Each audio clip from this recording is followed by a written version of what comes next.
రాజకీయ పరమైన నేర్చుకుంటారు తప్పించి పాలసీ పరంగా ఏం ఓటమి పాఠాలు నేర్పుదా? ఏం నేర్పుతుంది? ఇప్పుడు ఓడిపోయిన పార్టీ 2 సార్లు ఓడిపోయినటువంటి తెలుగుదేశం పార్టీ ఏం పాఠాలు నేర్చుకుంది 2014లో? జగన్ అవహేళన చేయడం కాకుండా. అలాగే ఒకసారి భారీ మెజార్టీతో గెలిచినటువంటి వైఎస్ఆర్ కాంగ్రెస్ పార్టీ వాళ్ళని అవతలను అవమానించకూడదు అన్నటువంటి రూట్ ఉండాలి కదా. మరి వీళ్ళు ఏమన్నా మారారా? వీళ్ళు అధికారం రాగానే అహంకారమే ప్రదర్శించారు కదా. మళ్ళీ ఇప్పుడు వచ్చింది అధికారం రాగానే అహంకారమే ప్రదర్శిస్తున్నారు.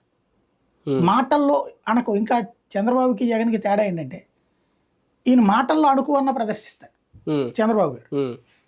ఇప్పుడు పక్కన బయట జరుగుతున్న దాడులు ఇదేం మాట్లాడకుండా ఆయన తెలివిగా నేను శాంతి భద్రతలు జాగ్రత్తగా చూసుకుంటాను, రాష్ట్రం అంతా బాగా చూసుకుంటానని చెప్తుంటాడు. జగన్ బీపీలు రేగుతున్నాయని అక్కడే మాట్లాడతాడు ఆయన లోపల ఒకటి పెట్టుకుని బయట ఒకటి మాట్లాడు. ఈయనేమో చక్కగా ఆ ఆస్పెక్ట్లో చేస్తాడు. జనం ముందు నిజాయితీగా ఉండాలా, పోరాడాలా. పవన్ కళ్యాణ్కి వాళ్ళు 21కి 21 ఇచ్చారంటే పోరాడుతున్నాడని ఇచ్చారు. బీజేపీకి ఇచ్చారంటే పోరాడుతున్నారని ఇచ్చారు. పోరాడేవాడిని పక్కన ఎట్టుకుంటారు కానీ జనం ఓన్లీ ముఖ్యమంత్రి పదవి కోసం పుట్టాను అనుకునేవాడిని కాదు కదా. అది ఆలోచించుకోవాలి. ఒక రకంగా